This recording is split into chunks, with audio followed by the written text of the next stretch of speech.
another amazing thing that I love about HubSpot contact is that you can be able to filter based on different things. You can be able to check your contact owner, so you can see those contacts that are owned by you, or you can even check for all of the contacts that you currently have in your HubSpot account. You can check for, if you have another user, you can check for that particular user. You can check if they are owned by you. And when I click on me, I can be able to see all of the contacts that are owned by me. If you also have all of the deactivated and removed owners, which you want to also be able to transfer to another person, you can see all of those contacts that are currently under those people. So another amazing thing you can do is to filter by create dates. If you want to see all of the contact that came in today or that was created today, you just need to click on today. You can be able to see all of the contacts that came in today. As you can see, Emma Ferry was created by me just now, and it's already showing up in the create date is today. You can also check in for the last activity date.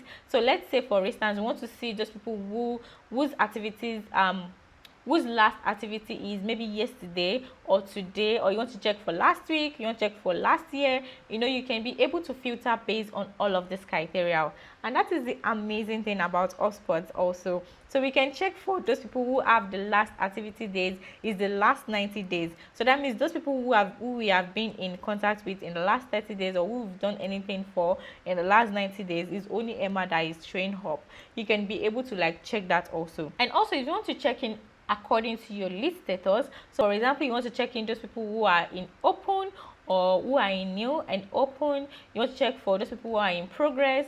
You can be able to check in for whatever lead status you currently have, the options you currently have. You can check that, and to also add in all of the filters that you want to add but are currently not in here, all you need to do is just to click on create more.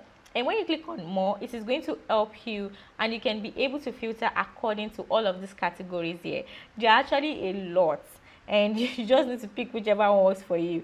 You can filter based on country, you can filter based on city, you can filter based on the traffic source, wherever they are coming from.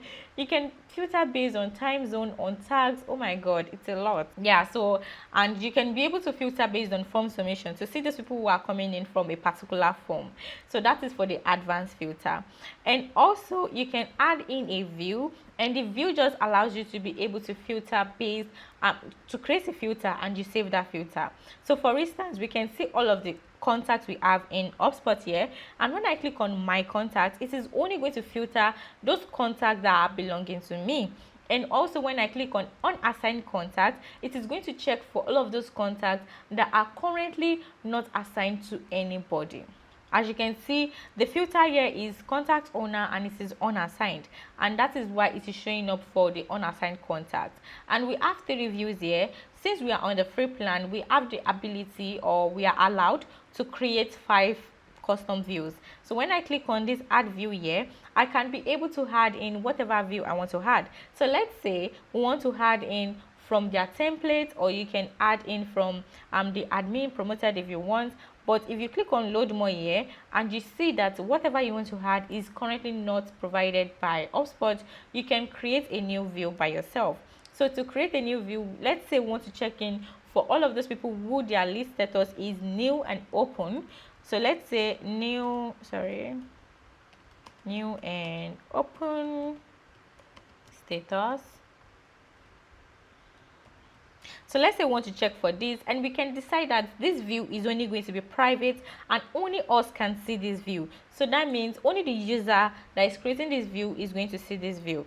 But if you also want to decide that you want to create a team, only people in particular team can be able to view this custom view, you can also set that up. You can also say that you want everyone to be able to see this custom view. So that means no matter who they are, so far they are a user in HubSpot, they can be able to view this custom view. So when you are done and you click on everyone, you can click on confirm, and when you click on confirm, it is going to create that view for you. And then you can be able to set up your filter by clicking on the advanced filter here, and you can say that I want to add in a filter and only want to check for the lead status. So let me see status. So let's say we want to check in for the lead status. Is any of, we are picking only new and open. That is because we only want to see those people who are in the lead status of new and open. So when you are done, you just click on save. As you can see, our custom view has been added. So when I go back to my unassigned contacts, I will be able to see the unassigned contacts. And when I go back to my new and open status, I will be able to see all of those contacts that are currently under new and open lead status. So that is for custom view. So if you enjoyed this lesson up until the end, I want to say a very big thank you for watching this. And also do not forget that if you are having issues with your HubSpot, you can book a free discovery call in the description below, and we are going to help you take a look at your current setup in your HubSpot account, and we are going to help you also to be able to maximize HubSpot to the fullest potential. So book your free discovery call in the link in the description below, and do not also forget to download your free guide, which is going to help you set up HubSpot optimally. Also, do not forget to subscribe to this channel because we are going to be posting amazing content like this, and we do not want you to miss out. Also, like this video and also share to everyone who you think is going to find this video useful, and I will see you in my next video. Bye.